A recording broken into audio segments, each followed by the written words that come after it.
Hi there, welcome to my views and news. Three news stories as usual. First one is about reporting on Ethiopian State Media against Somalia. Provocative reporting. 2 days ago, we saw that Ethiopian State Media published a controversial map. Ethiopian State broadcaster published this controversial map showing Somali and Somaliland as separate entities. Then, few hours ago, a report was published again by Ethiopian State Broadcaster. The title of this report is definitely controversial. I have details for you. Secondly, a VIP delegation from the UAE, United Arab Emirates, is visiting Somalia. UAE obviously not happy with Turkey Somalia defense agreement. Why? What are UAE's concerns? Are these concerns genuine and valid? Will Somalia consider UAE's concerns? Thirdly, immunity of a member of a council has been revoked. In Ethiopia, the member of council was accused of supporting anti-peace forces, Fano fighters. Who is this member? When was he arrested? First, because Ethiopian state media is continuing its controversial anti-Somalia reporting. Ethiopian state broadcaster published a controversial map, a video on that 2 days ago. Now, another report by Ethiopian state broadcaster. Title of this report is that the sacrifice paid by blood being downplayed. This is the title. This is what Ethiopian government officials have been saying, by the way, about Somalia. That Ethiopia sacrificed to protect Somalia, to protect Somalia's state, to protect Somalia from Al Shabaab. And in return, Ethiopia is getting nothing. Rather, Ethiopia is being shown as if its intentions are to harm Somalia. And that is what largely this piece is about, by which has been aired on Ethiopian state broadcaster. The report says that Ethiopian troops, Ethiopian military sacrificed in Somalia to protect Somalia from collapse. Somalia was going to collapse. It was under threat. Al-Shabaab was sweeping across Somalia. Ethiopia sent its troops, not just as part of African Union mission, but as part of bilateral arrangement too. Then Ethiopia managed to keep Somalia's state intact, going, not collapsing.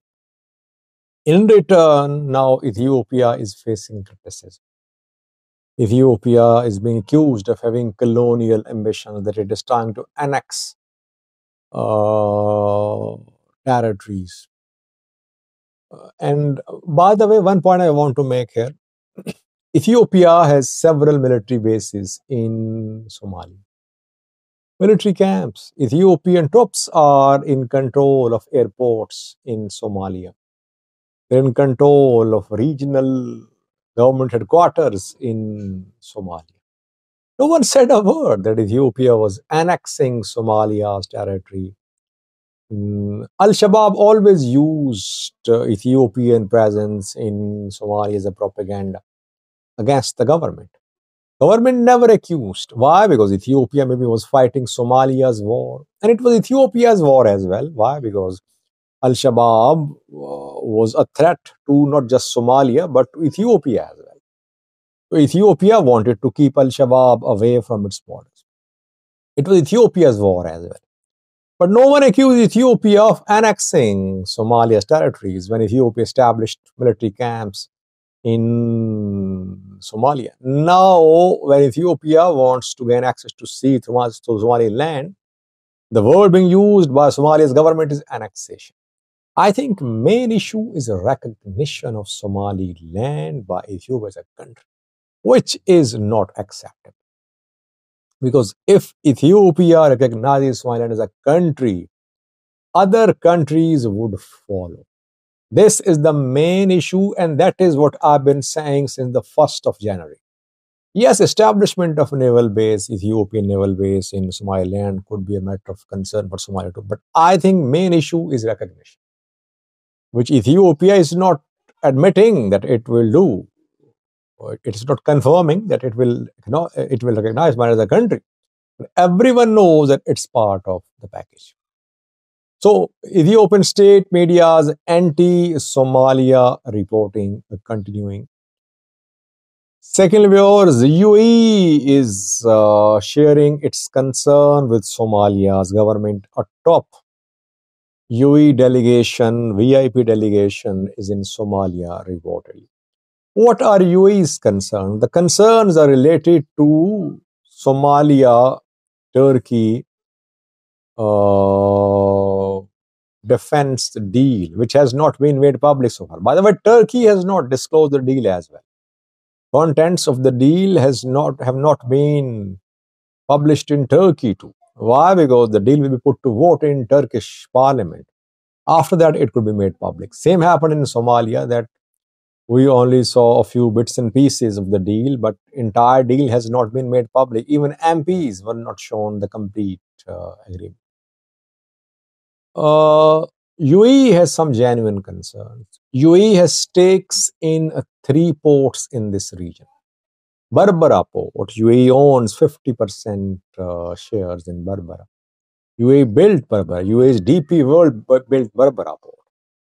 If entire Somali coast is manned and monitored by Turkish Navy, obviously, and Somalia, if entire Somalia's coast is manned and monitored by Turkish Navy, obviously, Somalia would like Turkish Navy to be deployed towards Berbera as well, because Somalia has claims to Somaliland.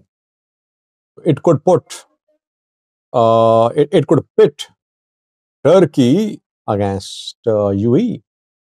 And I think UAE has stakes in some ports in Somalia as well, in Kismao and in another port, Bosaso. In Bosaso and Kismayo, UAE has stakes here too. Here too, Turkey will be in charge. That is why UAE wants to share its concerns with Somalia's government. Obviously, deal with Turkey has been approved at the parliament. It cannot be undone now. And Somalia on better terms with Turkey than with the UAE. UAE is seen as an ally of Ethiopia. Abiy and Mohammed bin Zayed are very close. They have same position on some regional issues as well. That is why this protest by UAE will be ignored by Somalia. But Somalia will receive less support from UAE now. UAE has been giving humanitarian aid to Somalia. It has been giving stipends to Somalia's soldiers too. Later, the support was suspended, but UAE was about to resume when its 3 officers were killed at a military base in Mogadishu by a Somali soldier. That incident will also be discussed. What we're able to confirm is that UAE has some concerns which it is sharing with Somalia's government. Let's see how Somalia handles UAE's concerns. Lastly, viewers, Addis Ababa City Council has revoked the immunity of a member of council. His name is Kasa Teshager. A few months ago, he was arrested. He was arrested along with other members of parliament, members of regional councils too. Johannes Bujalio was arrested, Christian Tredale was arrested, and Kasa Teshager was arrested last year. And Kasa was accused of working to overthrow constitutional order. He was accused of working in collaboration with extremist forces, Fano fighters. Kasa Teshager on several occasions spoke about the plight of Amharas. He spoke about issues related to Amharas in Addis Ababa as well. So he was arrested. Now he is facing charges and his immunity has been revoked. Addis Ababa City Council voted and Kasa Teshager's immunity revoked. We saw that Tai Dandia's immunity was also revoked. He is a member of Oromia Regional Council.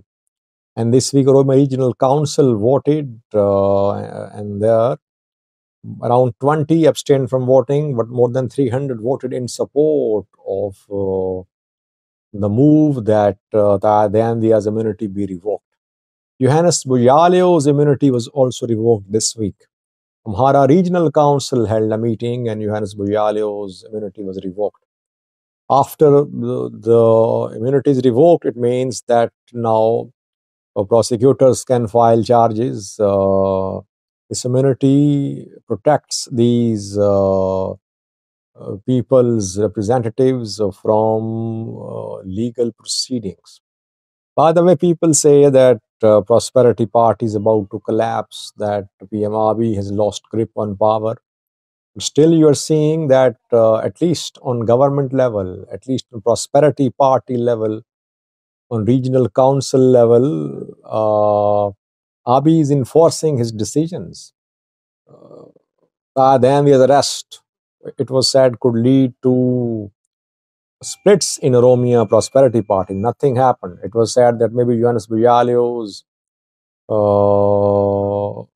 that the resolution for revoking Johannes Bujalio's immunity might not approve.